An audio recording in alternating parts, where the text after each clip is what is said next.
So if you've been following along on this New Year's planning mini-series, then you know that the first session was about celebrating your wins from the previous year. Then the second step, we talked about reflecting from the learning from the previous year and making sure that we identified the things that we wanted to carry with us into the next year. And then this third step moves us away from looking at the past and has us to start thinking about what we want for ourselves and for our lives. And I'm being really intentional not to say, what we want for our future, because I think that language is important, and that language creates this like linear way of thinking.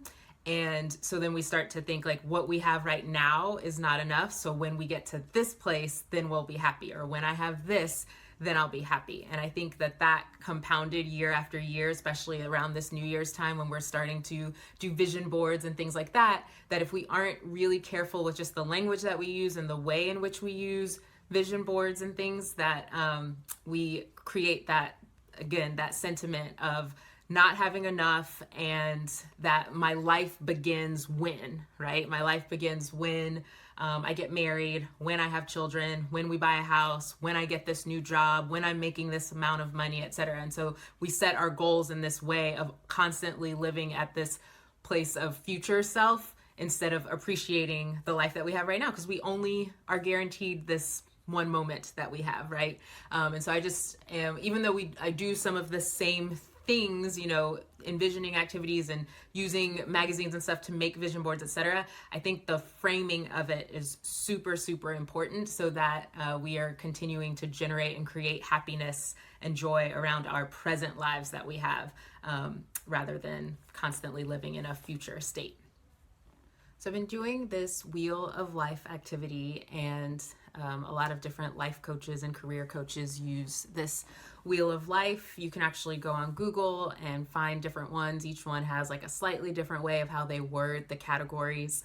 The one that I've been using has career, money, health, friends and family, romance, personal growth, fun and recreation, and physical environment as the 8 categories. But like I said, there are different kinds. Some of them only have 6 categories, and some of them, just use different wording. So whichever you feel works best for the goals you want to set for yourself. And sometimes when you're working with a coach, they'll have you look at how do you want your life to look 5 or 10 years from now in these different categories. And actually my amazing career coach, Dustin Peterson, had me do something like that, and it was extremely helpful. And it's actually a big reason why I'm creating the content that I'm creating right now. But specifically for New Year's planning, I've taken the time element out of it. So instead, I've started asking myself this question: what does this area of my life look like when I'm operating at my highest and best self?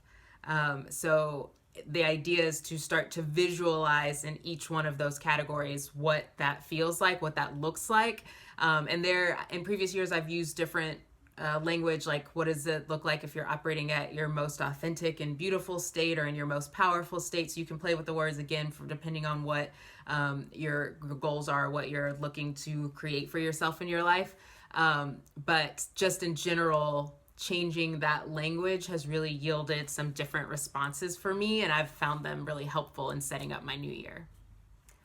So again, the activity is to go through each of the categories and ask yourself that question: what does it look like when I'm operating at my highest and best self? And I visualize it, and then I respond and write in my journal using present tense language, or using I am statements or things like that. So I'm going to give you an example for the health one that I did this past year. In the health category, I said, I'm eating mostly fruits and vegetables throughout the day. I am one of those people who makes homemade granola. I eat for fuel. There's no addiction or compulsiveness tied to my eating. I go on hiking trails and long walks on the river, and I bike around the city. I take dance and HIIT classes regularly. I move my body for fun and as a challenge, and as a part of getting to experience the world. It's not as a punishment for overeating or to force my body into submission. I wear clothes and as an expression of fun and creativity, not as a way of hiding.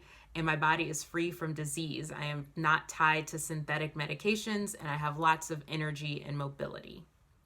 For me, doing it and wording it that way helps me to really sink into the essence of that health category and what health looks like and feels like for me and why it's important to me, rather than just simply saying, oh, I want to be skinny, I want to lose 25 pounds, which is how I've previously done goal setting and vision, activities in the past. So I just think it's really important, again, to focus on the language behind it and really make sure that you're creating a space that's opening up possibility for you and diving into what is truly important for you as you set your goals, and not just getting stuck on societal norms and the pressures that you feel from other people and where you think you need to be in your life. And so I think about that too for, like, let's say career category. It's easy to slip into some of the buzzwords and some of the societal pressures. So, a gut tendency might be to start writing, I want to have a promotion or a raise, or I want to make 6 figures, right? And it's just like some of these things that are just associated with moving up in your career. But when I wrote out my career ones, I'm going to read them again. I wrote things like, so again, thinking from that question, when I visualize my career and I'm operating at my highest and best self related to my career, then I'm doing something that feels impactful. I'm doing something that has my spin on it and my creativity in it. I'm not just a cog in the wheel. I bring people together. I have freedom and flexibility in where I live throughout the year and where I work each day. I get to collaborate and create with others. I get to see directly how my work impacts others, and my job affords me financial freedom for travel, entertainment, and being generous with my friends. So again, just a completely different way of thinking about what success looks like in your career, rather than just thinking of ladder and titles. So I go through all of the categories and I visualize and describe them each, operating at my highest and best self. And I do them in present tense language. And the idea is that I start to think about, instead of where will I be in that ideal future state, how can I bring some of that into my present, into my right now living, right? So, I can be someone who makes granola on the weekends. I can be someone who eats fruits and vegetables regularly, and I can be someone who tries to find opportunities to collaborate and create together, on my job, things like that. So then I've set myself up to make goals that actually stick and make goals around lifestyle changes.